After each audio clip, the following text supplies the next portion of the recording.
Entonces, el siguiente tópico de circuito eléctrico que se llama transformada de Laplace. Si nos tomamos literalmente esto de la transformada de Laplace, esto de la técnica de la transformada de Laplace, básicamente la definición de eso, ¿qué quiere decir?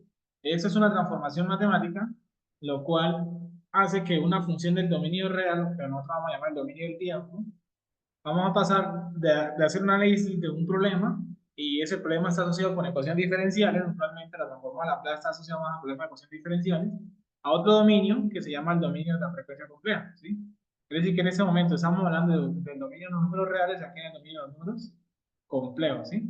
Pero, ¿y eso de qué me permite a mí hacer? Resulta que esto de la transformada Laplace me permite solucionar problemas que en el dominio real pueden ser más dispendiosos y que gracias a las técnicas de la transformada de Laplace puedo ver un panorama un poquito mejor.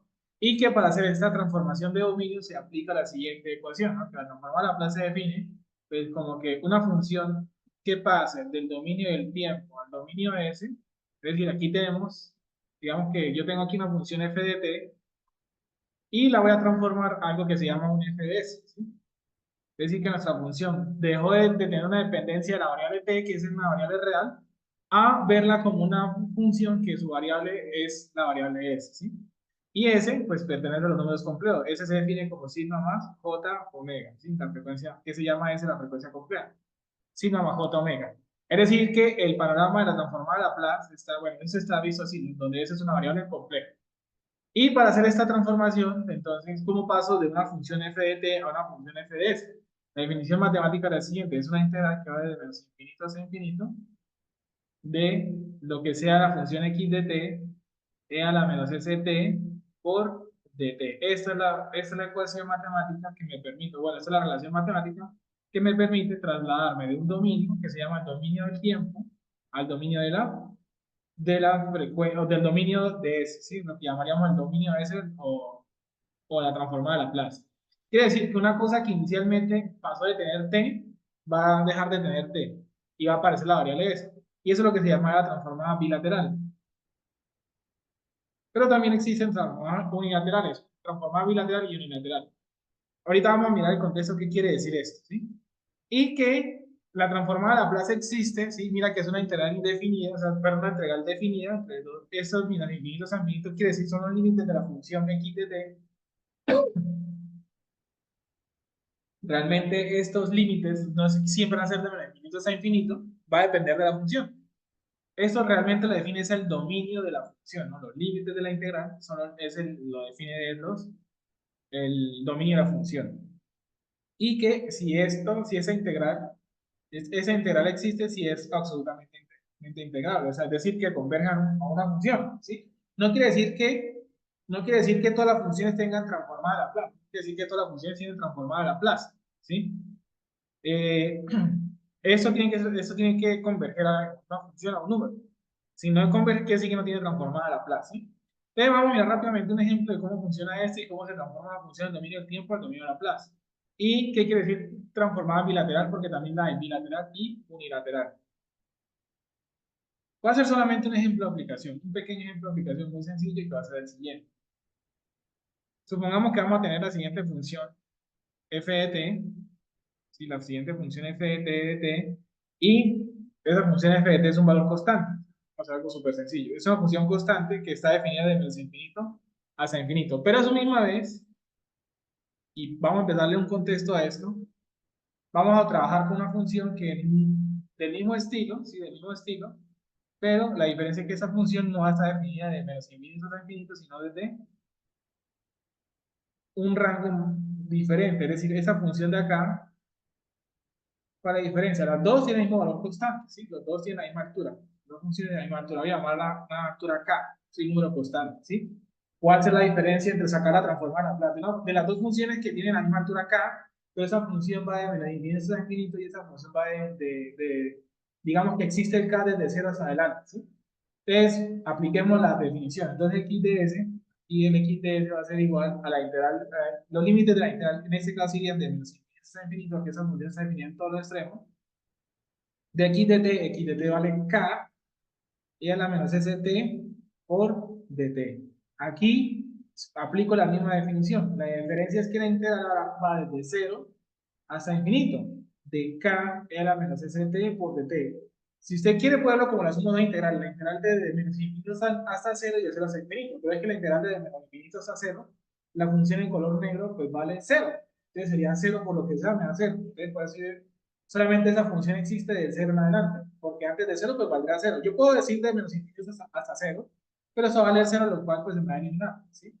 Entonces sigamos, entonces x de s, k, la integral de, aquí la integral es con respecto de t, quiere decir que la s es una constante, y la integral de Euler, si yo tengo la integral de Euler a la menos, digamos así, menos x de x, o más bien, el x tiene compañía en este caso, es decir, vamos a recordar eso, la integral de a a la x por dx, pues se define como 1 sobre el valor de a, así, a puede ser positivo o negativo, entonces en ese caso, va negativo, aquí va negativo, si es positivo, pongo aquí positivo, a la x, ¿sí? Eso va a ser el resultado, ¿sí? Eso va a ser el resultado.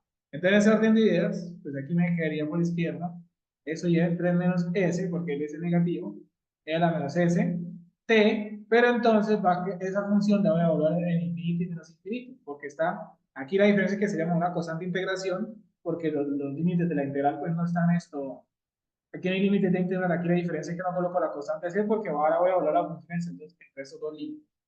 Entonces borrando esto de acá, esto simplemente era un pequeño recorderis, por este otro lado pues va a ser lo mismo, ¿no? X de s va a ser lo mismo, k menos s, e a la menos st, pero la diferencia es que la función aquí va desde 0 hasta infinito. Entonces el x de s pues va a ser igual a k menos s y e a la menos s, ahora voy a reemplazar a t por infinito, menos e a la menos s y voy a reemplazar a t por menos infinito. Aquí es exactamente lo mismo, aquí es exactamente lo mismo, a este extremo, pero con la única diferencia es que, listo, por este lado es igual, ¿sí? Por este lado es igual, pero aquí la diferencia radica que es que acá yo no voy a reemplazar, recuerda que es el primer límite menos, es la función evaluada en el límite superior menos la función evaluada en el límite inferior. Aquí en este caso el límite inferior valdría 0, ¿sí? Aquí el límite inferior valdría 0. Y tengamos en cuenta lo siguiente. Yo tengo e a la menos infinito, o sea, s por infinito es lo que... Entonces, si yo tengo, aquí voy a colocar recorderis, e a la menos infinito, eso va a tender a ser 0, ¿sí? Euler a la menos infinito tiende a ser 0, quiere decir que este primer término va a ser 0. Y yo aquí tengo menos por menos me da más, entonces Euler a la infinito tiende a infinito, es diferente. Es decir, si yo tengo e a la menos infinito, ¿sí? O es decir, si yo tengo e a la menos at, ¿cuál será la diferencia con e a la at? Gráficamente hablando, el e a la menos at se va volviendo 0 en infinito, suponiendo que esa es la línea del 0. A medida que va avanzando, entonces el límite de infinito tiende a 0, pero esa función en infinito tiende a crecer y a crecer y a crecer y a crecer hasta infinito, o sea, ese valor tiene infinito, ¿sí? Tiene infinito, esa es la diferencia entre el e a la menos at y el e a la at, que en infinito esta función tiende a 0, con el signo negativo, o sea, el exponencial negativo tiende a 0 y con el exponencial positivo tiende a infinito. Entonces quiere decir que esa función acá, aquí, tiende a infinito. Y entonces tengo aquí esto e a la 0, el infinito tiende a 0, entonces me quedaría, ese término sería 0 y esto me quedaría k menos s por un número que tiende a infinito, quiere decir que esta integral no va a llegar a ningún lado, o sea, esta integral tiende a infinito. Entonces quiere decir que en este caso no converge o diverge, no converge a una función, a un número. Entonces, por ende, no hay transformada de Laplace. No existe la transformada de Laplace de la función, de esa función, ¿sí? No existe la transformada de Laplace, voy a ir acá con ese color. No existe la transformada de Laplace para este caso. Pero aquí, ¿qué va a suceder? Que aquí va a tender, ¿sí? Aquí, vuelvo y juego, aquí tiende a 0. Y e a la 0, cualquier cosa le da a la 0 menos 1, entonces quedaría 1. Por lo que entonces x de s, ¿qué me va a resultar? K menos s multiplicado por menos 1, entonces me da K sobre S. Entonces K sobre S. Quiere decir que la función de la derecha puede llegar a un resultado, puede llegar a una función, ¿sí? Puede llegar a una función. Mira que la función de la derecha puede llegar a algo, ¿sí? Puede llegar aquí a una función que efectivamente lo que está sucediendo es que pasé de tener algo que sea en el dominio del tiempo, aplico esa integral y esa integral me va a arrojar un resultado, algo que sea en función de ese. Entonces, mira que la transformada ya me lo está diciendo, oiga, cuando se aplica esa integral, va a obtener una nueva función que su función va a aparecer la variable S. O sea que aquí pasamos de tener la variable P a la variable S. Y llegué aquí a un resultado. Aquí no llegó a ningún resultado, no convergen con ningún. Entonces quiere decir que no todas las funciones tienen transformada a Laplace. Eso aquí sería una transformada bilateral. ¿Qué quiere decir una transformada bilateral? Bilateral quiere decir que está definida en todo el dominio, ¿sí? En todo el dominio. Y aquí sería unilateral, porque quiere decir que la unilateral quiere decir que el dominio de la función va desde un número hasta infinito o desde menos infinito hasta un número. Eso quiere decir una versión unilateral, o sea que la función está solamente en un plano, o sea, por decir, por derecha, o puede ser antecito acá, pero o sea, es unilateral por derecha o unilateral por izquierda. O unilateral quiere decir que la función arranca en un número y tiende a infinito, o sea, solamente está definido desde un pedazo, no en todo el dominio, o sea, no en todos los valores de t, o en todos los valores de x, como quieran ver. Unilateral solamente va desde un punto hasta infinito. Aquí sí está de menos infinito hasta infinito, y lateral es que va de menos infinito hasta infinito. Es una función que siempre va a valer lo mismo de menos infinito hasta infinito. Aquí simplemente va desde 0 hasta infinito, o desde un número A hasta infinito. O sea, puede arrancar acá, o puede arrancar acá, va a infinito, o puede arrancar acá y tiene infinito. Entonces, mira que la diferencia es una función bilateral y una función unilateral. Resulta que este tipo de problemas nos va a interesar, este contexto nos interesa mucho, nos va a interesar mucho, ¿sí? Este tipo de situaciones en que tenemos situaciones unilaterales es lo que más nos va a importar y es la que más nos va a interesar. Pero antes de hablar de eso, vamos a hablar de unas características de la transformada de Laplace y unas propiedades. O sea, digamos que los problemas de la transformada de Laplace no es esto, ¿sí? En el contexto de los circuitos eléctricos no es que usted tenga una función y de la función usted calcule la transformada de Laplace. Realmente ya, digamos que en el contexto de los circuitos eléctricos, nos interesa es solucionar otro tipo de problema. Este tipo de problema en el cual usted le da una función y calcula su transformada de Laplace, eso es algo de un curso de ecuaciones diferenciales o un curso de tratamiento de señales. Realmente ese tipo de problemas no nos interesa, porque para empezar, eso es una función clásica que se ha hecho muchas veces y existe muchas funciones, las cuales ya le entregaron, ya le hicieron el cálculo de la transformada de Laplace. A lo que quiero llegar es que existen ya un grupo de tablas y de tablas de transformada. Esa tabla de transformada, ¿qué quiere decir? Que es que ya se ha calculado la transformada de la plata de una constante, que la transformada de la plata de la función coseno omega t, que la transformada de la exponencial, etc. Existen muchas funciones en las cuales ya han resuelto este problema. O sea, ya ese problema ya ha sido resuelto tantas veces que es que no nos vamos a interesar realmente. Uy, si yo tengo una función constante, ¿cómo, será que tengo que hacer todo eso para obtener su transformada? En el contexto de lo que necesitamos trabajar, no nos importa hacer esto. Eso no nos importa. Nos importa es de una vez ir a buscar la función ya calculada, ¿sí? La función ya calculada. Eso viene de aquí una sala de transformada, pero bueno. Antes de eso, vamos a hablar de unas propiedades. Unas propiedades de la transformada de Laplace. Y esas propiedades nos van a interesar mucho porque a partir de las propiedades, digamos, estamos primero reconstruyendo la idea matemática del problema que vamos a solucionar y darle un contexto a eso. Y las propiedades son muy sencillas. Una de esas propiedades que vamos a trabajar es que si yo tengo x1 de t más x2 de t, entonces si yo tengo dos funciones, ¿será que yo puedo sacar la transformada de Laplace de la función 1? ¿Puedo sacar la transformada de Laplace de la función 2 aparte y luego la sumo? Claro que sí, la transformada, la suma de transformadas. Es más, esto su misma es, voy a multiplicar por una constante de A y B. Es decir, que si yo multiplico si yo tengo una constante por una función x de t, esa constante puede salir de la integral y hago la transformada. Entonces, para más, para menos, eso quiere decir que eso lo puedo ver como la siguiente propiedad, como A, x1 de s, más B por x2 de s. Entonces, la transformada, la suma, la transformada, la transformada, la suma, la suma, la transformada. Esa es la primera propiedad que no tengo que sacar, si yo tengo una función como t cuadrado más 2t más e menos t, ¿será que tengo que sacar la integral a todo esto? Y no puedo acá la transformada de esa, luego la s, luego s y luego sumarlas. Claro que sí, eso es lo que me quiere decir esa propiedad. Una de las segundas propiedades que nos interesa, las siguientes propiedades de aquí en adelante parten de lo siguiente. Aquí las siguientes, antes de empezar, vamos a partir de lo siguiente. Yo tengo una función x de t, la cual yo conozco su transformada de Laplace. Yo la calculé. Un ejemplo como este, ¿no? Yo tengo un x de t, hice la integral y obtuve la función x de s, que la calculé.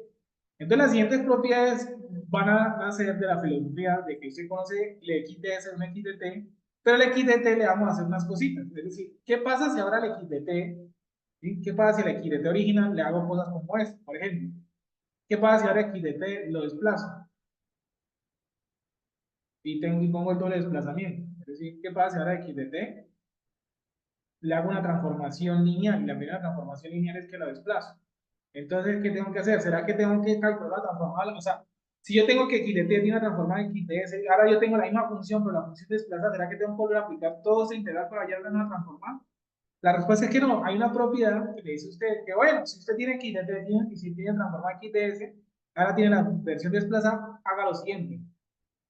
Va a multiplicar a la AS por X de S y donde esté el positivo, entonces digamos, y el signo lo va a dejar tal cual, va a cambiar el color estratégicamente.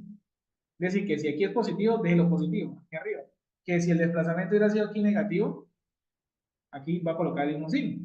Entonces, básicamente, ¿qué hay que hacer con la transformada X de S? A la transformada X de S, ¿qué cálculo para aplicar esa propiedad? Lo que tiene que hacer es multiplicarlo por este exponencial y listo, ya, no tiene que hacer más nada, solamente multiplicarlo por este exponencial y con eso tiene. Otra propiedad, ¿qué pasa si, por ejemplo, ahora la transformación lineal es esta? X sobre T sobre A. ¿Sí? O pero mejor, AT puede ser cualquier número. AT, ¿sí? X de AT. ¿Cuál va a ser la transformada de la plana? Entonces, si ahora AT, o sea, el X de T ahora le agrego una A, ¿sí? O sea, AT, o sea, no es lo mismo A de X de T, que es diferente a X de AT, ¿sí? No es lo mismo, porque si usted, por ejemplo, tiene, un ejemplo, usted tiene el seno de T. Eso de acá, si yo aplico lo de la izquierda, sería A seno de T, que lo único que hace es que si inicialmente yo tengo un seno así, el A lo que hace es que agranda la amplitud de valor A menos A. Eso es todo. Y si yo tengo el seno de AT, lo que va a hacer es que el seno sigue teniendo la misma altura, pero la puede que lo anche o lo haga más pequeño. O sea, perdón, puede que lo anche o puede que lo haga más angosto, pero la altura sigue siendo 1, porque la altura no, o sea, no le afecta. Entonces, mira que no es lo mismo el X de AT que el A de X de T, son dos cosas totalmente diferentes, porque aquí en una función lo que hace es que agranda su amplitud, simplemente, y aquí lo que hace es que la expande o la comprime, pero la amplitud no se está afectando. Entonces, para tener en cuenta la diferencia entre los dos. Entonces, teniendo esto bien claro, ahora sí, ¿qué hay que hacer? Entonces, lo que hay que hacer, ¿será que tengo que volver a aplicar? No, hay una propiedad que dice usted, no se preocupe, haga lo siguiente, usted va a ir 1 sobre el valor absoluto de A, ¿cierto? Por X de S sobre A. Esa es la propiedad. Así es como funciona la propiedad. Esas propiedades como tal, no siempre es que uno las vaya a aplicar así tal cual el día de hoy. Lo que pasa es que conocer cómo funcionan las propiedades nos van a ayudar a resolver muchos problemas o entender los resultados de muchos problemas, ¿sí?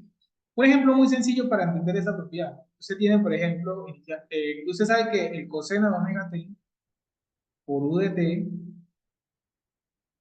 su transformada Laplace es omega, perdón, no, es s, sí, es s, sobre s cuadrado más omega cuadrado. Así de sencillo. Así de sencillo. S sobre s cuadrado más omega cuadrado. Oye, ¿eso dónde salió? Digamos que esto se lo puede consultar en una tabla transformada de Laplace. Ahorita buscamos una tabla transformada de Laplace y corroboramos esta información. En ese momento estamos mirando una tabla de transformadas. Esa es una tabla de transformadas de Laplace. Hay muchas en línea. Inclusive si uno hace algo, ese es un ejemplo, pero uno puede escribir sencillamente tablas de transformada de Laplace en línea o en libros de ecuaciones diferenciales.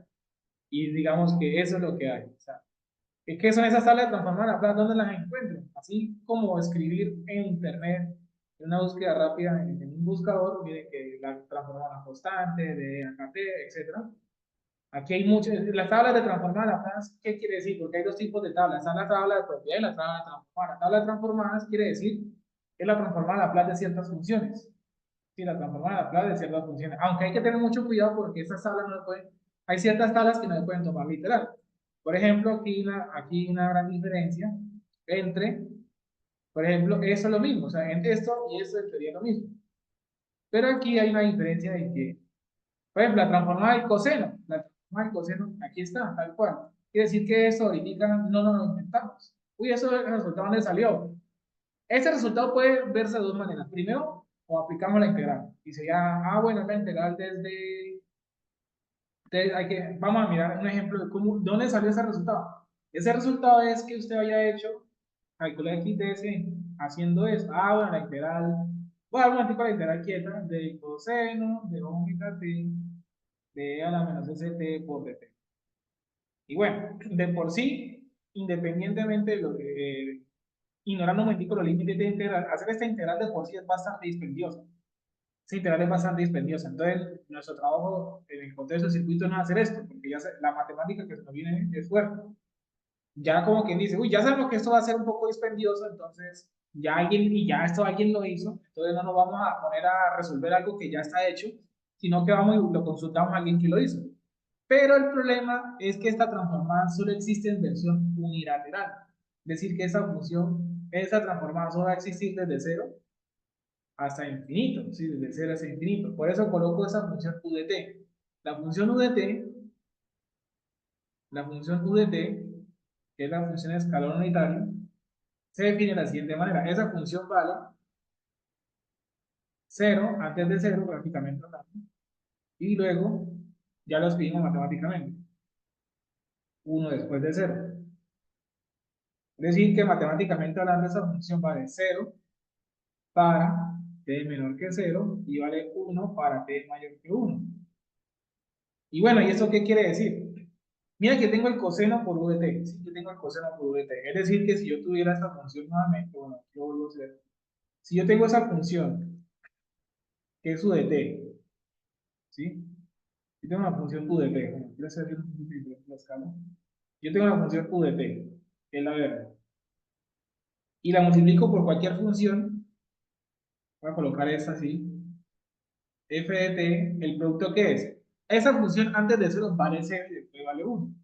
¿Qué quiere decir? Que aquí, en este pedazo, en este tramo de acá, sí, en este tramo de aquí, el producto es 0 por f de t, lo cual me daría 0. Y aquí, en este tramo aquí en adelante, la función es 1 por f de t, lo cual me da f de t. Entonces, si hago el producto de las funciones, ¿qué quiere decir? Que la función f de t, que es totalmente rosada, el resultado de eso va a ser simplemente ese pedacito, que va desde 0 hasta t. ¿Sí? Hacer el producto entre estas dos funciones, es decir, esto es f de t por u de t, lo que hace es que esa función que, podríamos decirlo así, esa función f de t está definida de menos infinito hasta infinito. ¿Sí? De menos infinito hasta infinito. Pero cuando yo multiplico f de t por u de t, entonces ya la función no me va a quedar, ya no me va a quedar definida desde menos infinito hasta infinito, sino desde 0 hasta infinito, o hasta un valor de t, si la función no dura hasta infinito. Entonces, ¿por qué hago esta aclaración? Porque la transformada del coseno solita, o sea, la transformada de la plata del coseno solita no existe. No es posible de calcular. Va a terminar, va a pasar lo mismo que acá.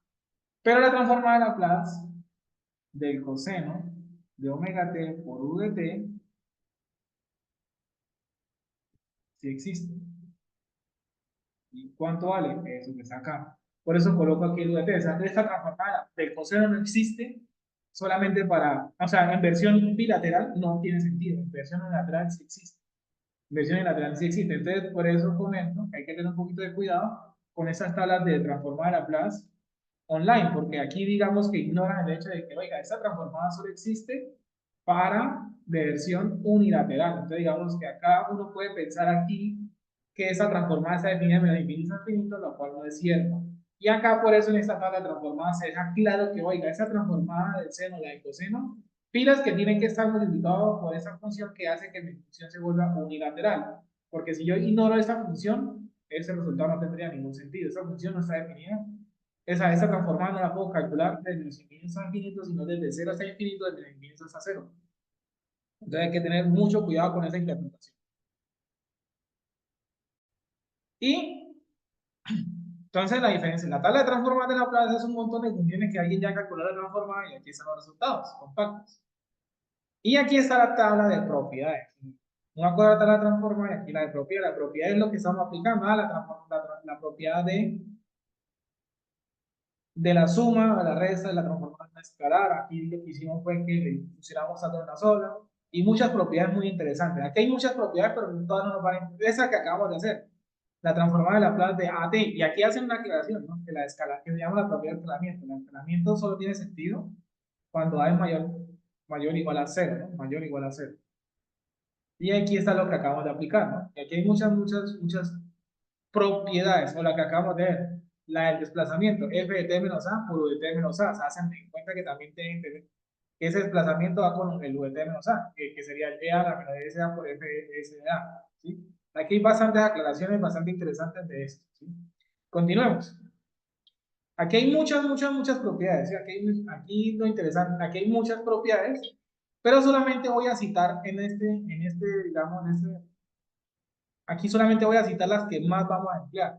Hay muchas propiedades, hay muchísimas propiedades, pero de esas muchísimas propiedades, por mucho vamos a utilizar 3 o 4 propiedades. Las demás no nos van a interesar mucho, no nos van a interesar mucho, pero es bueno tenerlas en cuenta porque esas propiedades nos van a ayudar a entender los resultados que vamos a estudiar, ¿sí? Los resultados que vamos a estudiar. Entonces, volviendo a este ejemplo anterior, sí, si yo tengo una transformada de Laplace de coseno de u de t, que yo sé que es s por s cuadrado más omega cuadrado, y vamos a aplicar ese, ahora qué pasa si yo tengo ahora el coseno, no sé, de 4 omega t por u de t. ¿Cuál es la diferencia entre esa transformada y esa transformada? Si yo veo esto como un x de t, bueno, como un f de t, si eso lo veo como un f de t, ¿cuál es la diferencia entre este y este? Que aquí es como verlo, porque tengo el coseno de omega t. Aquí la diferencia es como verlo como un f de 4t. Esa es la diferencia entre el coseno de aquí y ese coseno, que aquí es coseno omega t por t y aquí aparece un 4. Es decir, que está escalada. Ah, ahora tengo la versión escalada. Entonces, ¿cómo hago ahora con la transformada de Laplace? Entonces, sencillo, la transformada, ahí vamos a aplicar la propiedad. La propiedad dice que primero diga uno sobre el valor absoluto de lo que es A. A es el compañero. Ese en este caso este sería el A. A sería 4, ¿sí? El compañero del T. El valor absoluto de 4 es 4, ¿listo? Y dice que x de s sobre a, x de s sobre a, quiere decir, ese x de s sobre a, vamos a interpretar lo siguiente. Primero voy a dejar quieto lo que es, aquí está s y omega, ¿sí? Omega dice que es omega cuadrado. Y entonces lo que quiere decir este s sobre a, es decir, que donde esté la s, la voy a reemplazar, no voy a colocar s, sino s sobre a, y abajo 4. Y aquí abajo está la s, entonces en vez de colocar s, bueno, eso sale al cuadrado, voy a colocar ese sobre 4. Y lo sumo, y listo. Y aquí en adelante, pues es empezar a hacer operaciones matemáticas para volverlo un poquito más presentable, o sea, para dejarlo un poquito más pulida, pero hasta aquí está correcto. Hasta aquí está correcto, o sea, hasta así, eso es lo que quiere decir. Entonces, si yo tengo una transformada de coseno en 4 omega t, ¿tengo que hacer todo ese integral? No, simplemente es, puedo hacer la propia misma, coja el resultado de esa transformada y aplíquele eso. Primero divida entre el valor de A y donde esté la S, reemplaza los valores de A y con eso ya tiene, ya, así de sencillo y no se puede hacer esto. La siguiente propiedad es la que más nos interesa y es, y una de las que más nos interesa y es la siguiente. ¿Qué pasa si, bueno, recordemos que parte de que usted conoce x de t, la cual tiene su transformada en Laplace x de s. Pero ahora, ¿qué pasa? Pero ahora, ¿qué pasa? ¿Cierto? ¿Cuál es la diferencia? Ahora, ¿qué pasa si yo tengo esto? Lo que más me interesa. Dx de t. ¿Cuál es la transformada de Laplace? Entonces, esa es la siguiente propiedad que me interesa. Colocar 4. Simplemente la propiedad me dice, usted tiene, ahora que la derivada de la función, usted simplemente lo que usted va a hacer es lo siguiente. S por x de s menos x de t evaluado en t igual a 0. Menos. O que en algunos contextos, digamos que de pronto el problema de la caligrafía se encuentra x de 0 menos. X de 0 menos es esto mismo que está acá. ¿Por qué lo hace así tan explícito? Porque de pronto usted, dependiendo del autor, no diferencian esta x. Ustedes creen que los autores, a veces, dependiendo del autor, De pronto no es muy claro que este es el x de s y este es el t evaluado en cero. Entonces creen que es x de s de cero. O sea, digamos que por t, uno puede verlo así, x de s menos x de cero menos. Pero este x de cero menos, ¿qué es? ¿Este x de s evaluado en cero o x de t evaluado en cero? Por temas de caligrafía. Claramente, pues, estoy calculando x de s. Entonces, como que no me interesa, o sea, no tiene sentido hablar de x de s de cero. Entonces, aquí lo que me interesa es obtener el t de cero menos, ¿sí? El x de s, ¿sí? El s por x de s, ¿sí? S por x de s menos x de t de cero menos. Es decir, es la función de t, es la función x de t evaluada en cero, ¿no? La función x de t evaluada en cero. Entonces, en algunos textos la encuentran así, pero a veces de pronto no diferencian bien que esta x está evaluada en el tiempo. Y entonces colocan esto, lo cual no tiene ningún sentido. Y lo correcto sería este, ¿sí? Entonces de pronto se confunde, bueno, ¿es S evaluado en cero o T evaluado en cero? ¿Cuál de los dos? Es X de cero menos, no es el T evaluado en cero. La función en el tiempo evaluada en cero, no en S evaluado en cero, no tendría eso ningún sentido. Ahora, ya teniendo claras estas propiedades, hay otras dos finales que nos pueden ser útiles a veces, que es el teorema del valor final y el teorema del valor inicial. Entonces el teorema del valor inicial dice esto lo siguiente: que yo puedo saber cuánto vale la función en cero menos a partir de la transforma de Laplace. Como el límite, cuando s tiende a infinito, de s de x de s. Y el teorema del valor final me va a decir a mí cuánto vale la función en infinito, o sea, el régimen permanente. Es el límite cuando s tiende a cero, de s por x de s. Este teorema de aquí no hay ningún lío. Este de acá no se puede tomar tan literal. No se puede tomar tan literal porque hay que tener mucho cuidado con esta interpretación. Vamos a mirar ejemplos de cada uno de ellos, cómo funciona cada teorema y cómo se van a utilizar. Entonces, por ejemplo, aquí yo digo esto. Yo tengo la función 2 seno de omega t por u de t, ¿sí? Yo sé que esta función, ¿cuánto vale? Y yo sé que esa función tiene una transformada de Laplace que sería 2 omega sobre s cuadrado más omega cuadrado, ¿no? Pero 2s cuadrado más omega cuadrado. Así colocando aquí ese ejemplo, ¿sí? Ese ejemplo que saca 2 omega sobre omega cuadrado sobre omega cuadrado. Entonces, esa es la transformada de Laplace de eso. Entonces, ¿cuánto vale esa función en cero? El teorema del valor inicial es cuánto vale esa función en cero sin necesidad de utilizar la función, sino la transformada de Laplace. Entonces, la transformada de Laplace es lo siguiente: que entonces el x de cero menos no es evaluar, no, sin necesidad de evaluar la función en cero, sino con la transformada de Laplace, es el límite cuando s tiende a infinito, ¿de quién? De s por la transformada de Laplace, dice, de s por la transformada de Laplace, que sería 2 omega sobre s cuadrado más omega al cuadrado. Que eso es lo mismo que decir el límite cuando s tiende a infinito, entonces me va a quedar 2s omega sobre s cuadrado más omega al cuadrado, y es lo mismo que decir el límite cuando s tiende a infinito voy a dividir entre, ya sabemos que los límites infinitos es que agarra el denominador, el término más grande del denominador, o sea, el s más grande del denominador, y dividir todo entre eso, entonces sería más omega cuadrado sobre m cuadrado, y aquí me va a quedar 2 omega sobre s.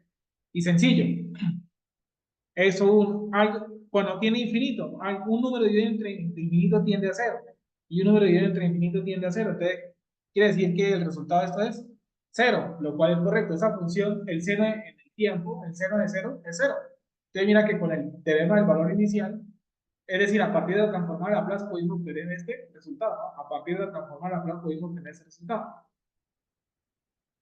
El problema del teorema del valor final es el siguiente. Ejemplo número uno. Si yo tengo que, por ejemplo, e a la menos 2t, su transformada de Laplace es 1 sobre s más 2. ¿Eso dónde sale? Eso sale de tablas de transformada. Eso sale de tablas de transformada. ¿Sí? Que básicamente, o a lo general, e a la menos at tiene como transformada de Laplace 1 sobre s más a. ¿Sí? Si aquí es negativo, aquí pasa a ser positivo. Entonces voy a aplicar el teorema del valor final. Es decir, ¿cuánto vale esa función infinita? Nosotros sabemos que por funciones eso va a tender a ser cero. Vamos a decir es cero. Entonces, mira que el x de infinito, que es el límite, pero ahora cuando s tiende a cero, dice que el de s por f de s, de x de s, en este caso x de s es 1 sobre s más a, que es lo mismo que decir el límite cuando s tiende a cero, de s sobre s más a, evalúo y eso me da cero. Eso me da cero, lo cual es correcto, ¿sí? Lo cual es correcto. Quiere decir que con el teorema del valor final yo ya sé que esa función en régimen permanente tiende a ser cero o al infinito. Pero ¿qué pasa si, por ejemplo, yo aplicara el mismo teorema, pero para esa función de acá? Si yo aplico el mismo teorema para esa función de acá, ¿qué va a suceder? Entonces, mira, aquí yo tendría el límite cuando s tiende a cero, ds por x de s, entonces es decir, ds por x de s, entonces me va a quedar 2s omega sobre s cuadrado más omega cuadrado, y eso me va a dar cero también, porque estoy hablando de s en cero. Aquí arriba me va a quedar cero y por lo que me va a dar cero. Y se dirá, bueno, quiere decir que esta función en infinito tiende a ser cero, y eso es totalmente falso, porque una función seno en infinito, ¿qué hace? Esa función, ¿cómo se grafica? Arranca en cero por el u de t, arranca en cero y empieza a hacer esto.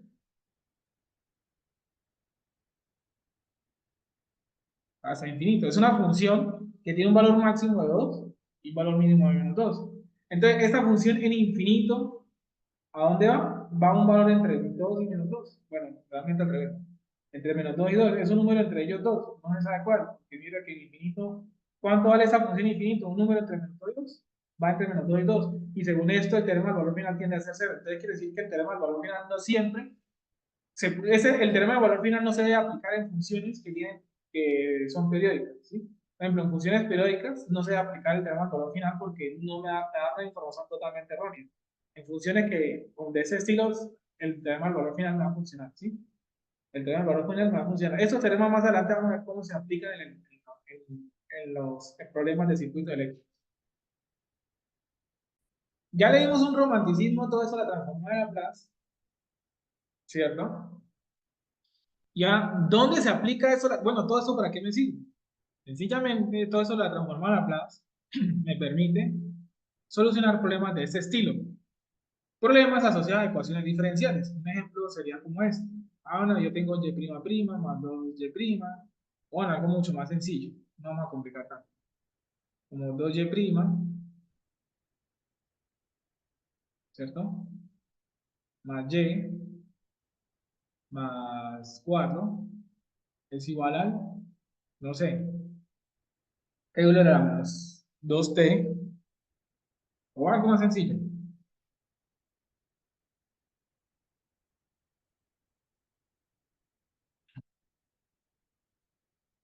2 u de t. Así de sencillo.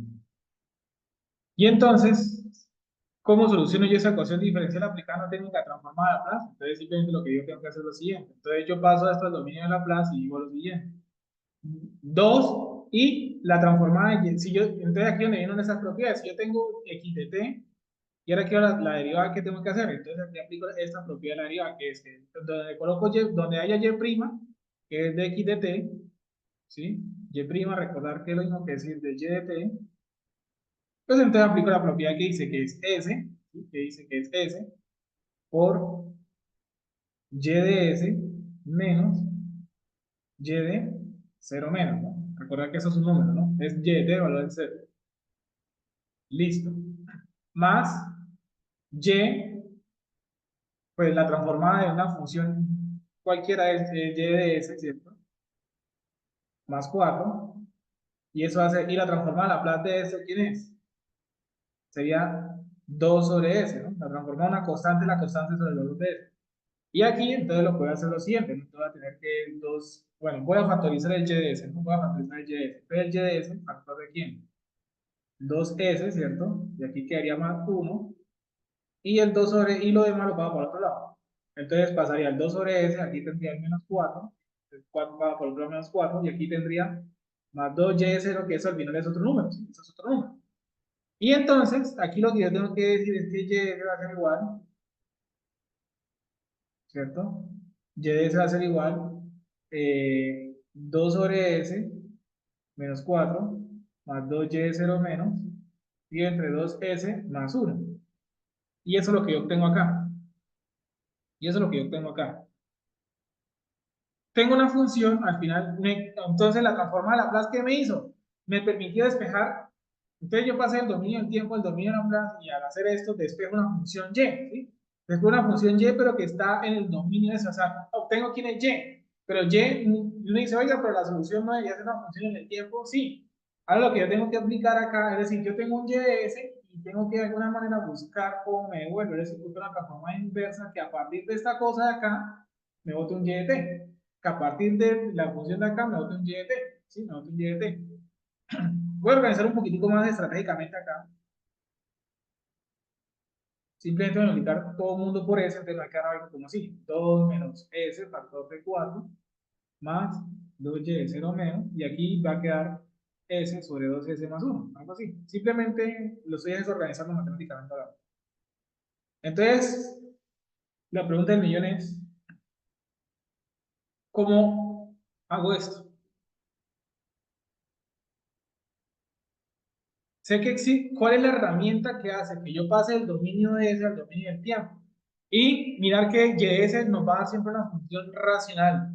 Racional quiere decir una división de y polinomial. Una función racional polinomial quiere decir que pues, son polinomios de orden S. Entonces la pregunta es, ¿esto cómo se hace? La transformada inversa, ¿cómo se obtiene? Una forma es la definición, y la definición es muy parecida a esta. O sea, la definición de la transformada inversa de y de S más o menos más o menos va así. Es básicamente decir como un y de s por e a la s t, pero por dt. Y aquí unos límites de integración. De por sí, esto de aquí nos está dando un mensaje superficial. Voy a poner un ejemplo muy sencillo, y es, si yo tuviera, eso es un número, ¿no? Todo eso es un número, todo eso es un número, sí, todo eso es un número. Esto de acá es un número, porque sería, entonces, ¿cómo se integra algo como eso? Voy a poner un ejemplo más sencillo. Si yo tengo 2 más s sobre un ejemplo s cuadrado más 2s más 1, ese es un ejemplo, pero es un ejemplo inspirado en esto, por e a la menos s t por ds, esta integral es sencilla de obtener, la respuesta es que no, esta integral es muy dispendiosa de hacer. Esta integral de por sí multiplica una función racional polinomial con una exponencial y de hacer esta integral nos queda claro que es una integral bastante compleja, bastante difícil de hacer, sí, es bastante difícil de hacer. Entonces, la idea no es aplicarla por la definición, no es hacer la definición, ¿cierto? Sino buscar otras herramientas. Y esas herramientas es buscar cosas que, por ejemplo, me permitan descomponer esto en algo que lo que es una técnica que se suele utilizar es algo como lo siguiente. Yo, por ejemplo, tengo que un YDS, inspirado en este mismo acá. Este YDS, la idea es que yo lo vea, no lo vea como una función racional como está acá, sino como algo como lo siguiente, como un a a la s más un b a las 2s más 1, ¿sí? Es decir, que lo descomponga en sus fracciones simples, fracciones parciales, descomposición por fracciones parciales, ¿sí? Lo hago por descomposición de fracciones parciales, es decir, que esta función morada se vuelva la suma de dos fracciones simples, ¿sí? Se vuelve la suma de dos fracciones simples. ¿Y eso con qué finalidad? ¿Y por qué yo sé qué es esto? Digamos que aquí nos estamos hablando, eso es un tipo de las fracciones parciales. Hay muchos tipos de fracciones parciales y eso define el denominador. ¿En cuántas fracciones simples las puedo obtener? Eso depende del número de raíces del denominador. Pero tal, lo que quiero llegar es que se buscan técnicas como esas, o sea, descomponer esto en suma de fracciones simples, ¿con qué finalidad? Con la finalidad de que, no, y la técnica es de obtener eso y calcular constantes A y B de tal manera que cuando se aplique la transformada de la Laplace inversa, no es que haga ahora esto. Ah, bueno, ahora voy a hacer la integral de A sobre S a la, E a la ST por DT. No es que haya que hacer esto porque de por sí esta integral es difícil. No es que usted haya hecho esto para luego hacer una suma de integrales más fáciles. No. El chiste de esto, o sea, realmente la razón fuerte de hacer fracción parcial es que, pues es que estas formitas de función ya son conocidas. Uno dice, si yo tengo una constante sobre S, yo sé que esa constante sobre S es la transformada a Laplace de algo que en el tiempo fue esto. A por VT, ¿sí? Es decir, que es que usted llegue a formas simples que usted ya conoce, ¿sí? Formas simples que usted ya conoce. Es que yo ya sé que la transformación, y si yo tengo algo, bueno, aquí voy a factorizarlo estratégicamente, es que si usted, voy a editar entre dos, usted va a quedar un medio de B dividido entre S más un medio. Ah, es que cuando yo tengo en el denominador un número, S más algo, yo ya sé que esto nació de sacar la transformada a Laplace de esto, y un medio de B, eso es una constante, ¿sí? Eso es una constante, es lo mismo que decir 1, o sea, la constante queda multiplicada sobre S más un medio. Yo ya sé que esto de acá nació de la transformada a Laplace de una exponencial, de E a la menos. Entonces, recuerda que es el signo contrario, un medio de T. Ah, ese es el chiste de las fracciones simples. Ese es el chiste de descomponer esto en fracciones parciales. Esa es la idea. La idea de pasar de esto a esto no es que yo ahora voy a hacer la integral de la parte, sabiendo que de por sí ya son. No es que pase una integral más difícil o una ahora menos difícil, no. Sino que al descomponer eso en fracciones simples, que es una técnica llamada técnica de fracciones simples, usted descomponga eso en fracciones simples y quede más sencillo de en fracciones simples, la cual se dice, ah, no es que esa transformada Laplace es conocida. Yo ya sé que siempre que yo tenga un número sobre ese es porque fue una constante por U de t. Ah, ok, y eso lo busco de transformada, de tablas de transformada. Uno se la aprende. Dice, yo cada vez que vea un número dividido entre ese más algo, es que eso es una exponencial. Entonces, esa es la ventaja de hacer eso por fracciones simples. Entonces, la transformada Laplace lo que me permite es obtener soluciones de ecuaciones diferenciales, ¿no? Soluciones de ecuaciones diferenciales, pero en vez de utilizar esto y que homogénea más particular y todo eso, los coeficientes indeterminados, etcétera, sino solucionarlo de otra manera, ¿no? Solucionarlo de otra manera. ¿Y por qué? Y listo. ¿Y por qué nuestros problemas son ecuaciones diferenciales? Porque es que lo que nosotros vamos a poner en circuitos son problemas asociados con los elementos R, L y C. Son circuitos eléctricos en el cual vamos a obtener elementos con R, L y C. Y estos señores están provocando esto de acá está provocando esas ecuaciones diferenciales, ¿sí? Al hacer el modelo, no, yo por ejemplo hago la relación P sobre I de eso, o sea, yo hago la malla y muy seguramente al hacer la malla voy a obtener una función diferencial y solucionar esto en el tiempo que es dispendioso, entonces hacemos en el dominio de la plaza. Pero lo que pasa es que hay dos tipos de problemas. Hay problemas de régimen permanente y problemas de régimen transitorio. Y la ventaja de la transformada de la plaza es que puede ver todos los tipos de problemas. ¿Cómo así régimen transitorio? Usualmente, los problemas de circuito están asociados a eso. Un circuito en el cual usted es invariante en el tiempo, es decir, que en todo instante de tiempo el circuito se comporta así. Que en todo instante de tiempo el circuito se comporta así. Pero ahora no nos interesa aplicar la transformada de Laplace en problemas de régimen permanente, sino en otro nuevo tipo de problemas, sino en otro nuevo tipo de problemas. Y ese nuevo tipo de problemas vamos a definir las siguientes cosas. Es decir, vamos a hablar de las siguientes definiciones. La primera definición es qué quiere decir un régimen permanente. ¿Y cuál es la diferencia? Bueno, voy a escribir aquí régimen permanente. ¿Y qué quiere decir un régimen transitorio o transiente? ¿Y cuál es la diferencia entre esos dos?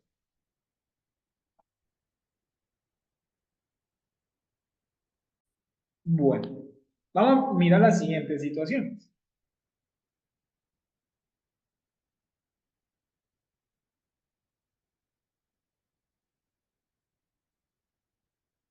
Mira, muchas situaciones que valgan la pena entender eso.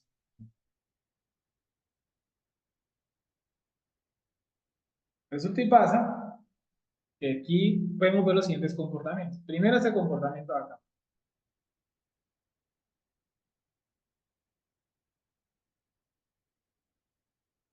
Yo tengo una función f de t que es constante en todo el instante de tiempo. Esto de acá es un problema de régimen permanente. ¿Por qué régimen permanente? Porque la función siempre se ha comportado de la misma manera de los infinitos hasta el infinito. Quiere decir que eso es un régimen permanente. Ahora, eso también es otro problema de régimen permanente. Voy a escribirlo aquí abajo. Bueno, voy a hacerlo aquí.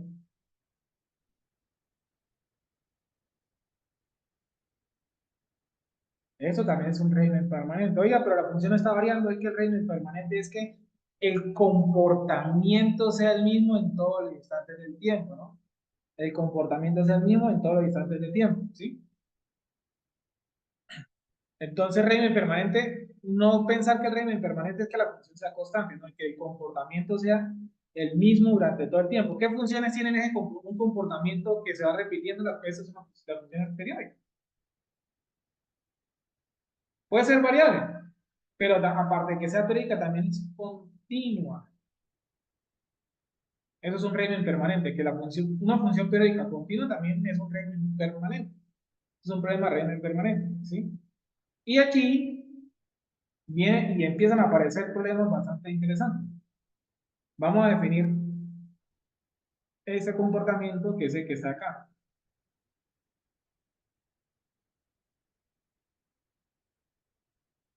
Por ejemplo, algo como esto, ¿no? Muy bien, acá voy a dejarlo más bien así de punto. Un poquitico más prolongado esto.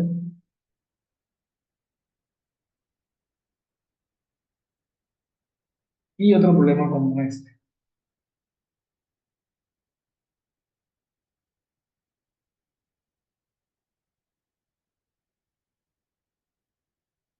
Mira que aquí voy a colocar aquí A y voy a colocar aquí B. De menos infinito hasta A es un problema de régimen permanente. Porque la función tiene un comportamiento de menos infinito hasta un número. Si el régimen permanente no necesariamente tiene que ser de menos infinito hasta infinito, sino que va desde un punto que se comporte de una manera de menos infinitos a un punto, ¿sí?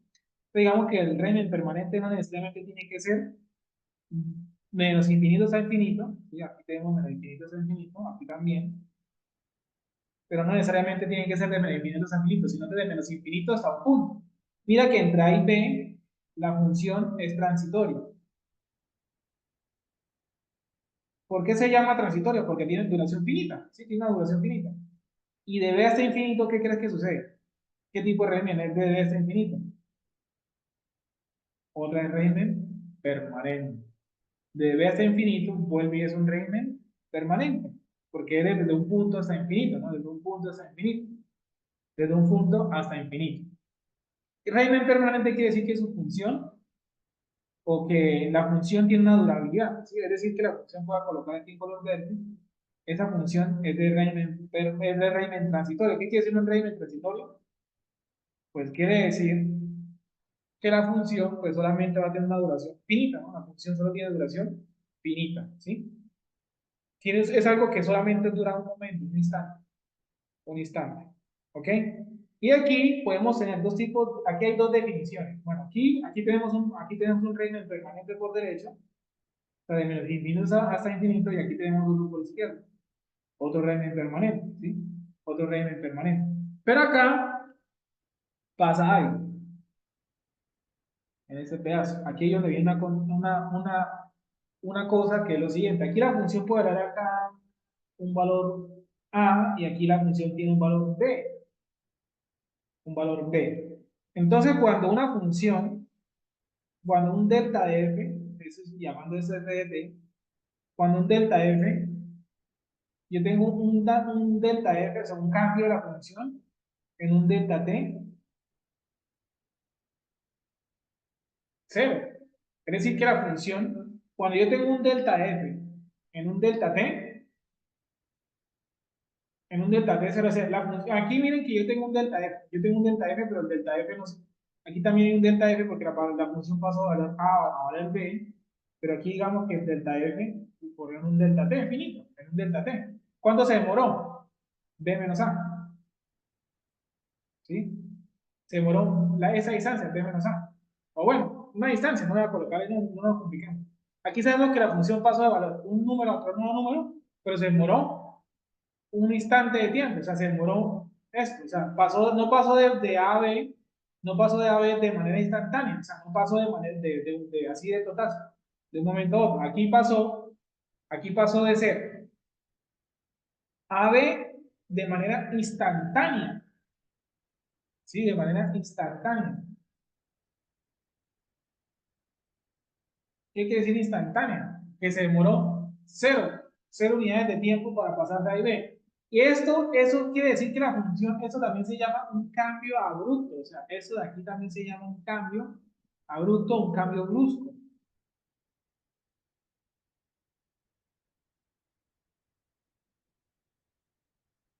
o brusco. Cuando uno dice en términos coloquiales esto, la función de un cambio abrupto, ¿qué quiere decir un cambio abrupto? Pasó de valor A a B, pero de manera instantánea. Es un cambio instantáneo, ¿sí? Un cambio instantáneo. Desde el punto de vista de la función, hay que decir que esto no es continuo, hay una discontinuidad.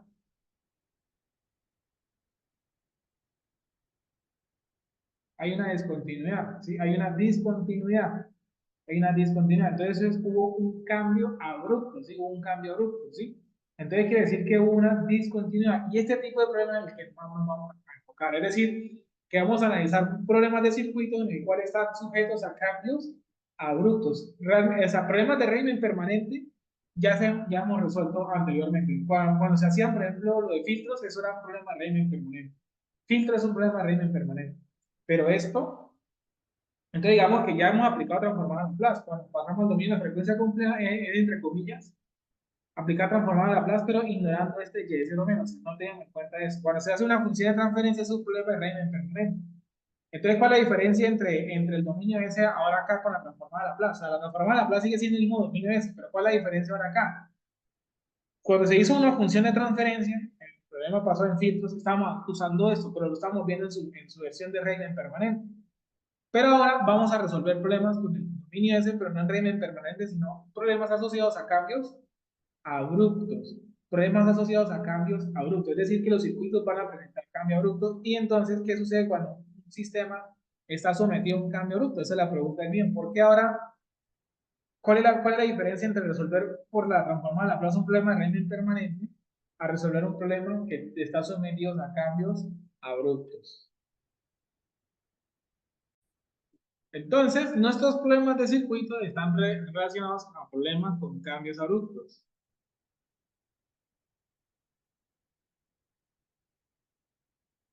¿Y qué sucede ahí? Resulta y pasa que los cambios abruptos en un circuito pueden ser por dos razones. Primero, hay dos tipos de cambios. El primer tipo de cambio es porque una señal tuvo un cambio abrupto. Es decir, por ejemplo, una fuente de tensión, un ejemplo, una fuente de tensión de su SDT, nuestra fuente de tensión hizo esto.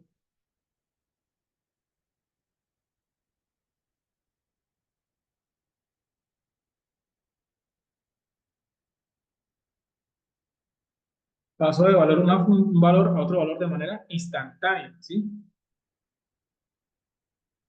Nuestra función pasó de valer B sub S, nuestra función pasó de valer 0 a B sub 0 de manera instantánea. Esto es instantáneo, es un cambio instantáneo. ¿Sí es? Entonces nuestro ejercicio tuvo un cambio abrupto, una discontinuidad, o sea, una forma instantánea. Por ejemplo, cuando se prende o se apaga una fuente. Cuando usted hunde el interruptor, cuando usted hunde el interruptor de encendido de una fuente, pues usted se demora un instante de tiempo tan pequeño, o sea, cero. O sea, en delta, o sea, pasamos de valer B sub S pasó de cero a B sub cero en un delta T, cero. O sea, se demoró 0 segundos, o sea, hubo un cambio instantáneo. Ese es el primer tipo de cambio instantáneo. El segundo tipo de cambio instantáneo es topológico, es físico. Es decir, que usted, el circuito cambió de una forma o a otra forma. O sea, es decir, que el circuito de una manera muy instantánea cambió de tener una forma a otra forma. Y eso lo provocan en los siguientes señales.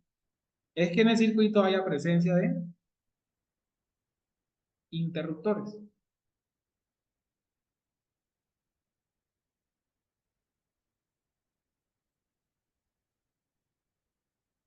Esos interruptores, ¿cuál es la función de los interruptores? La función de los interruptores es conectar o desconectar circuitos. Es decir, que el circuito en un instante de tiempo muy pequeño, casi despreciable, o sea, en cero, el circuito pasó de ser una forma a otra forma de manera rápida. Es decir, que usted pasó de un circuito como este, por ejemplo, a tener algo como esto. Conectó un nuevo elemento y esto se demoró 0 segundos, o sea, fue un cambio abrupto. O sea, el circuito pasó de tener una forma a otra forma de manera instantánea, de manera abrupta, de manera rápida. Entonces, ese es el otro tipo de cambio instantáneo, ¿sí? De cambio instantáneo, de topología. Y eso lo hace, ese ejemplo clásico son los interruptores. ¿Sí? El interruptor es un elemento de circuito que lo que hace es que conecta e interconecta dos puntos en el circuito, ¿sí? Y el interruptor pues tiene las siguientes características. El interruptor puede estar de esta manera que está abierto y esa flecha quiere decir la acción del interruptor, quiere decir que el interruptor se va a cerrar. Y adicionalmente a la interruptora se le agrega algo que se llama esto, un tiempo de acción. El tiempo de acción es el instante, bueno, el valor de su cero no siempre va a ser cero, es el instante en el que el interruptor cambia de forma, es decir, pasa de estar abierto a cerrado. Un interruptor abierto se mueve como un circuito, idealmente hablando, como un circuito abierto, ¿no? Y un interruptor cerrado se mueve como un cable ideal. ¿Ok?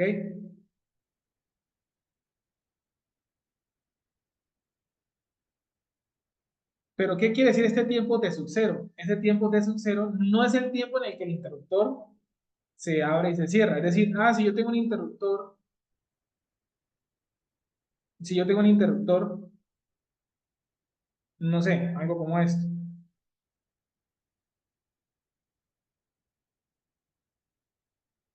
Aquí tengo una resistencia y una fuente. Y se acciona en el tiempo t igual a t sub cero. ¿Qué sucede? Si no hacemos un diagrama de tiempo rápido para entender un poco esa idea, porque ese es un error que se suele cometer mucho, y ese es, por ejemplo, el t sub cero,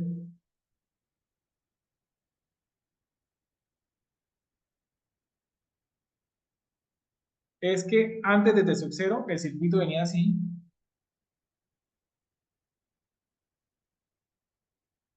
y justo después del t sub cero,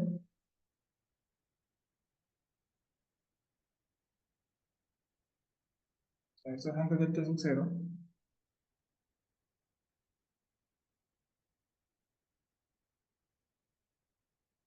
inicialmente el interruptor venía así en esta posición bien abierto. O sea, el interruptor, cuando el interruptor está en esta posición está abierto, es decir, que se interpreta como un circuito abierto.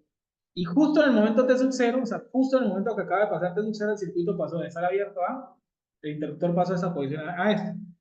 No quiere decir que es que el interruptor, usted pasó de estar abierto a cerrado y se no, o sea, no quiere decir que el interruptor pasó de abrirse a cerrarse. Esta acción, o sea, la acción de un interruptor, de pasar de una posición a otra posición, ¿cuánto se demora esa acción? Un interruptor de pasar de una posición A a una posición B, eso se demora un delta T igual a cero. Es decir, el interruptor cuando hace esto, cuando se abre, se cierra, esto es instantáneo, eso es rapidísimo. Es el interruptor pasó de abierto a cerrado, se demoró 0 segundos. El T sub 0 este de acá no quiere decir que el interruptor, que T sub 0 sea 3 segundos, un ejemplo. Que T sub 0 sea 3 segundos. Entonces no quiere decir que es que se demoró 3 segundos, uno, 2, 3 y se cerró. No. No quiere decir que el T0 se demore 3 segundos en cerrarse, que uno, 2, 3 se cerró. No. Que en el tiempo T0 pasa el tiempo. T0 es 1, 2, 3 y se cerró. No es que contado del 0, 1, 2 y 3 y se cerró. No. Cuenta el tiempo. 0, 1, 2, 3 y entonces se cerró de manera instantánea. Entonces, porque la acción del interruptor es instantánea, ¿sí? El interruptor pasa de una forma a un estado de manera instantánea.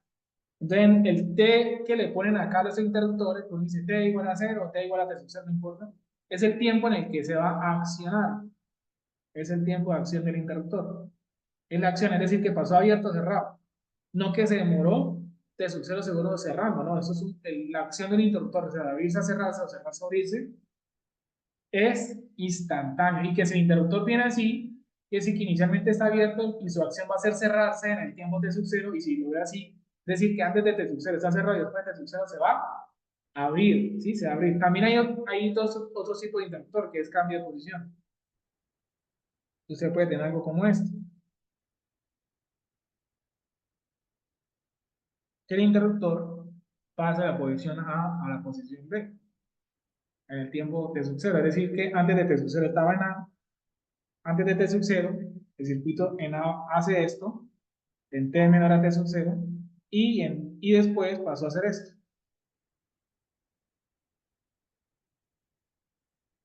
en T mayor a T sub 0.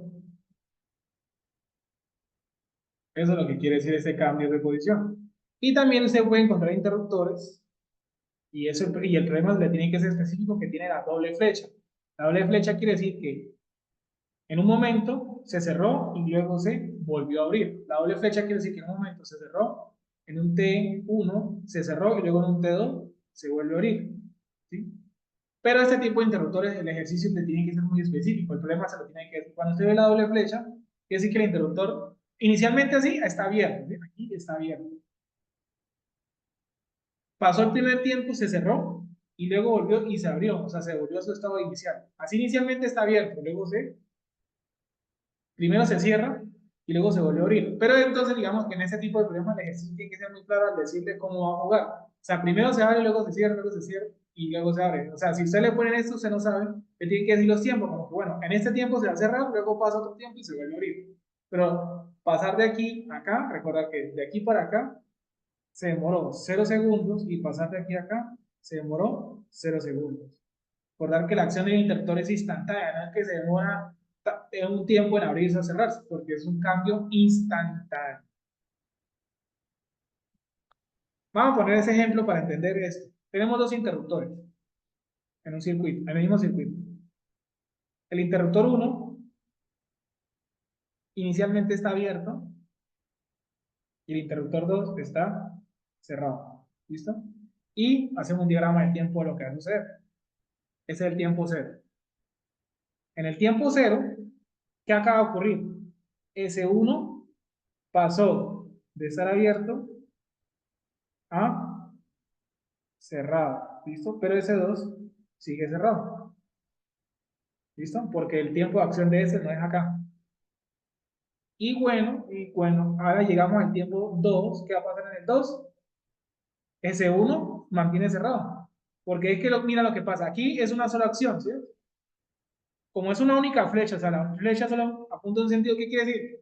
Cuando se cerró, ya, quedó cerrado. De aquí en adelante, o sea, en el tiempo cero, ese uno se cerró y van a permanecer cerrados de aquí hasta aquí, hasta infinito, porque no hay más orden. Aquí sí es diferente porque, como quien dice, puede cerrarse y luego se puede abrir, porque está la doble flecha. Pero aquí, cuando la flecha va en un solo sentido, quiere decir que en el tiempo cero se cerró y quedó cerradito, ya, no se vuelve a abrir jamás. No se vuelve a abrir jamás. Por eso aquí ese uno sigue cerrado, porque en el tiempo cero se cerró y se mantuvo cerrado, ¿sí? Ahora S2 estaba cerrado, pero en el tiempo 2, ahora S2 va a pasar va a ser esto. Va a estar de cerrado a abierto. ¿Y qué pasa en un tiempo superior? Por ejemplo, en 3, S1 sigue cerrado y S2 sigue abierto. ¿Por qué? Porque ya después del tiempo 2, los dos mantienen la posición en la que quedaron. Es decir, en el tiempo 0 ese 1 se acciona y queda así. Si estaba abierto, se cerró, quedó cerradito. Y ese 2 en el tiempo 2 pasó de estar abierto, perdón, de estar cerrado, abierto y queda abierto. Entonces, por eso digamos que en el tiempo 3, en el tiempo 4, en el tiempo 5, ya está infinito. Ellos dos de aquí en adelante, o sea, después de haber pasado cada uno sus tiempos, después de haber pasado el tiempo de segundo y después de pasar el tiempo de C2, ellos van a quedar así con su instrucción, como quien dice, de aquí en adelante, muchachos, ustedes ya quedan así, ya se quedó cerradito de aquí en adelante y se quedó abierto de aquí en adelante. Ok, ya tienen en cuenta esto, ¿sí? Ya tienen en cuenta esto. Los interruptores, ¿sí? Los interruptores. ¿De dónde nacen estos? Bueno, ¿qué pasa en un circuito eléctrico que está sumido a esos cambios abruptos? O sea, ¿qué pasa en un circuito eléctrico cuando hay cambios abruptos? Cuando hay cambios abruptos, dependerá del modelo de circuito. No es lo mismo, no es lo mismo cuando usted tiene un problema de circuitos y es donde se viene esto del análisis de régimen transitorio y por eso tiene Laplace. Voy a poner tres ejemplos bastante puntuales y es, no es lo mismo, aquí voy a poner una fuente de tensión, es como por poner un valor, no es lo mismo cuando caso número uno, tenemos una resistencia y quiero, por ejemplo, hallar la corriente, la tensión de la resistencia. Gráficamente hablando acá, es más, la corriente, ¿no?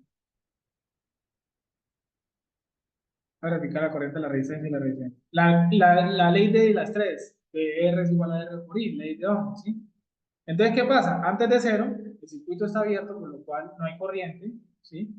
Y en cero, el interruptor pasa, bueno, de sub cero, voy a llamar esto el cero, ¿sí? Vamos a colocar en el tiempo cero, ¿listo? En cero, el interruptor pasa abierto o cerrado, por lo cual el circuito queda cerrado y entonces existe una corriente. Existe una corriente. Y esa corriente pasó de valer cero a un nuevo valor de manera instantánea. el valor de la resistencia sobre R, o sea, el valor de la corriente. La resistencia, si el circuito tiene una resistencia, pues mira que la ley de Ohm es lineal. ¿Qué quiere decir esta ley de Ohm que sea lineal? Eso es una constante, ¿sí? R es una constante. Quiere decir que la función corriente es la misma función de la tensión por una constante. Es decir, que si la tensión hace este cambio brusco, la corriente hace también este cambio brusco. No es lo mismo ahora, pero ahora no es lo mismo si el compañero acá es un condensador. ¿Qué pasa aquí? Aquí yo tengo la tensión del condensador, ¿listo? Y aquí estaría la tensión de la fuente y la corriente del condensador, ¿listo? ¿Qué va a pasar acá?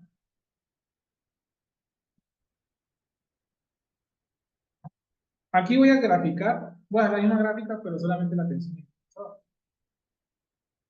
La tensión del condensador va a depender de la fuente, ¿no? Antes de cero, la tensión del condensador es cero porque no hay fuente conectada, pero cuando en el tiempo cero, la tensión del condensador tiene que ser la misma en la fuente, ¿listo? ¿Está de acuerdo, no? Y fue de manera instantánea. Y uno dice, pero ¿cuál es el problema? El problema es el siguiente, la relación tensión-corriente-capacitancia.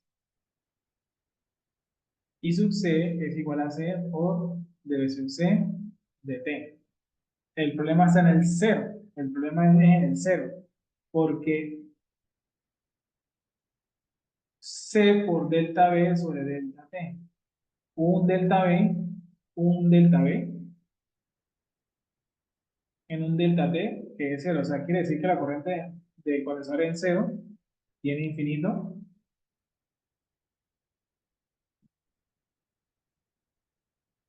tiene infinito.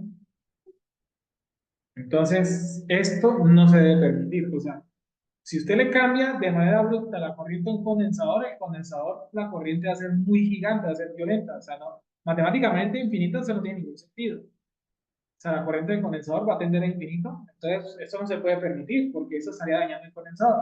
Pero ahora no es lo mismo cuando ahora en este mismo problema usted le pone, entonces, ¿cómo hacemos? Si yo le quiero conectar el condensador directamente a una fuente, yo no se la puedo conectar directamente a la fuente porque provoca una corriente infinita y ahí sí vamos a tener problemas. Entonces, para evitar ese tipo de problemas,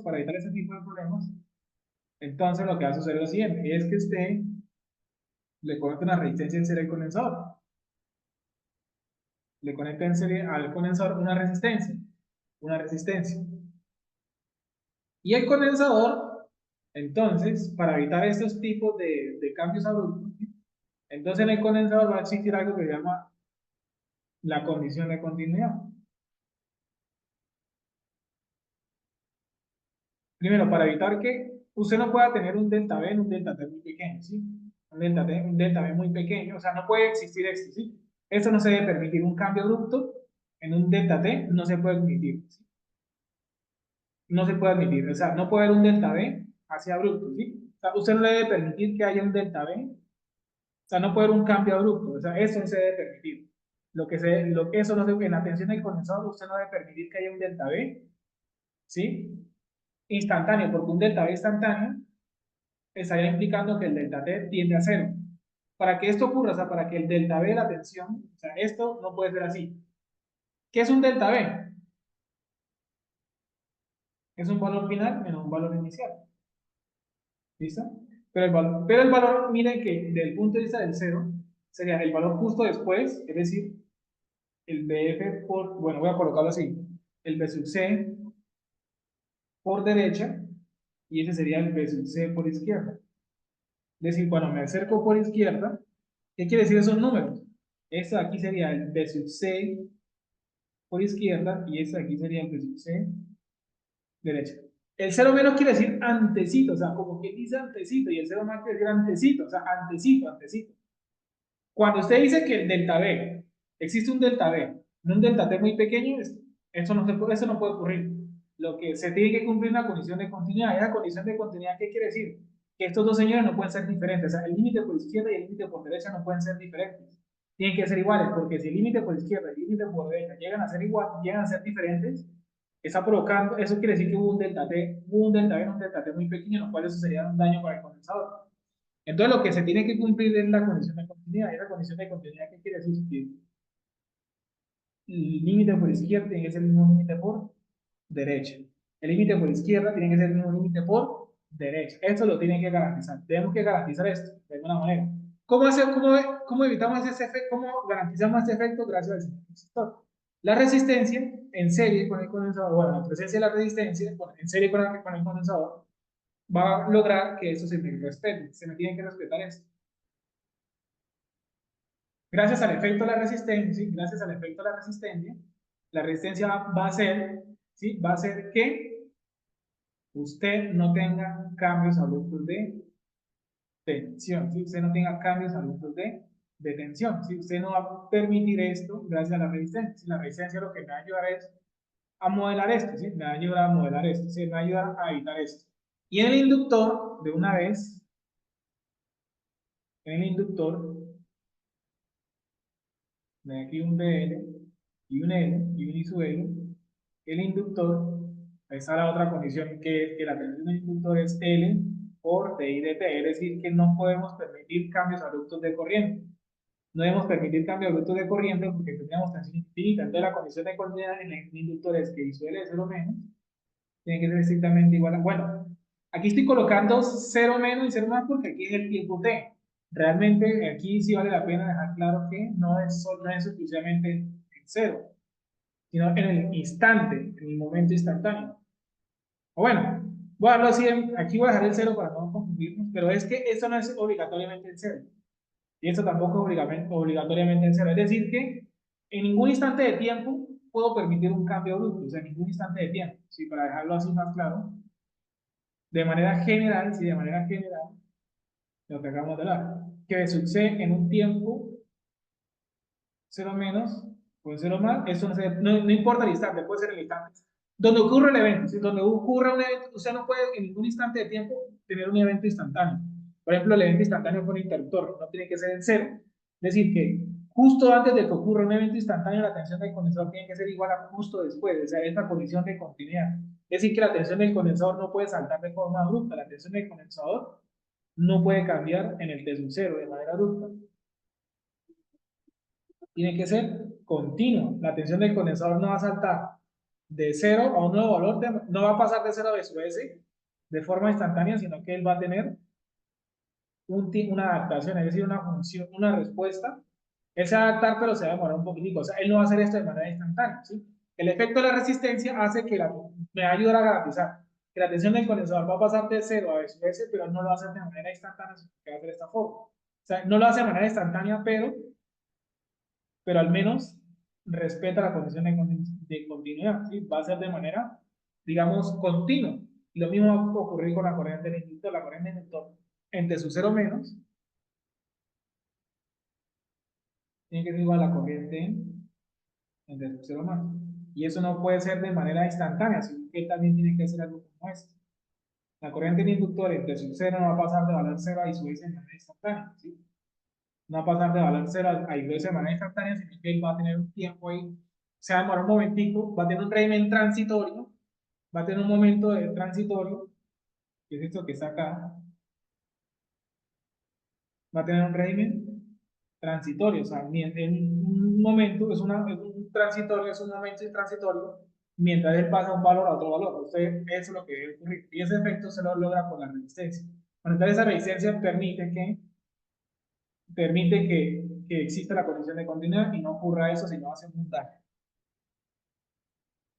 Pero miren que en la resistencia, en la resistencia pasa esto. El PR de 0 menos no tiene por qué ser igual al PR de 0 menos. Esto no hay ningún problema. En la resistencia no hay problema. Para más, para menos, los sistemas físicos que se modelan con ecuaciones diferenciales con derivadas, aquí tenemos el primer ejemplo, aquí tenemos el segundo ejemplo, los sistemas físicos que tengan una derivada que atravesar en su modelo matemático, aquí no hay derivadas, esos sistemas físicos con derivadas van a provocar que cuando existan cambios abruptos ellos no respondan de manera inmediata, sino que van a tener un régimen transitorio, ¿sí? Entonces el régimen transitorio, ¿de dónde nace? Es porque hubo un cambio brusco en sistemas donde hubo un cambio instantáneo. Y entonces aparece el análisis transitorio. El análisis transitorio, ¿qué quiere decir? Que es que la función no va a pasar de 0 a un nuevo valor de manera instantánea, sino que él va a tener una función de adaptación, una respuesta natural al sistema. Eso se llama ese régimen transitorio se le suele llamar respuesta natural. O en ecuación diferencial lo que se llama la función homogénea. Esa función homogénea quiere decir es la función que modela esta adaptación. Es decir, la función que modela ese comportamiento. ¿Cómo va a pasar de 0 a eso? No siempre va a ser así, hay otros tipos de respuesta, que era amortiguada, subamortiguada, eso va a depender del orden del sistema. Si el sistema tiene segunda derivada, primera derivada, pero entonces lo que quiere llegar es que los sistemas físicos que tengan derivadas, y esos sistemas físicos están sujetos a cambios instantáneos, su respuesta, la respuesta de ellos al cambio instantáneo no va a ser instantáneo, sino que va a tener un régimen transitorio. Ellos se adaptan a un nuevo valor, a un nuevo régimen permanente, pero ellos no se adaptan de manera instantánea. Aquí, como eso no puede permitir esto, sino que ellos van a tener una función de adaptación, una función transitoria que modela eso, ¿sí? Ellos van a tener un comportamiento transitorio de adaptación, como que dice, voy a pasar de aquí para acá, pero espérenme, le voy a demorar. No voy a pasar de 0 de un valor a otro valor de forma instantánea. Espérenme, le voy a demorar. Voy a demorar un momentico. Ese momentico se llama la respuesta. ¿Y de qué manera me voy a demorar? Es la respuesta natural. Esa respuesta natural va a depender de la forma del sistema, del modelo matemático, de la ecuación diferencial o del circuito, en nuestro contexto. Esa respuesta natural no necesariamente tiene que ser así, puede ser algo como esto, etc. Pero eso va a depender del sistema, sino que para más, para menos, sistemas que tengan ligados a ecuaciones diferenciales o los circuitos en presencia de los elementos almacenadores de R y L, perdón, de L y C, y en conjunto o por separaditos, van a provocar que cuando ellos estén sometidos a cambio instantáneo, ellos van a tener un régimen transitorio. Va a haber un régimen transitorio. Y la transformada de Laplace es aquí donde viene esto. Entonces quiere decir que, ¿y para qué sirve la transformada de Laplace? Porque uno, van a haber ecuaciones diferenciales. Y dos, y esas ecuaciones diferenciales porque están en esos señores de L y C. Ah, aquí están los responsables. Ah, ok, las derivadas. Y segundo, no necesariamente que haya, no es y segundo porque hay cambio instantáneo. Entonces, los problemas de régimen transitorio. Entonces, ¿qué vamos a hacer acá? Ejercicio en el cual haya presencia de los inductores y condensadores y ellos estén sometidos a cambio instantáneo. Y esos problemas, estos son los requerimientos para que exista un régimen transitorio. Y que el régimen transitorio, pues hay muchas metodologías de solucionar. El régimen transitorio es la solución de una ecuación diferencial, pero entonces no vamos a emplear técnicas de transformada de Laplace, ¿sí? Técnicas de transformada de Laplace.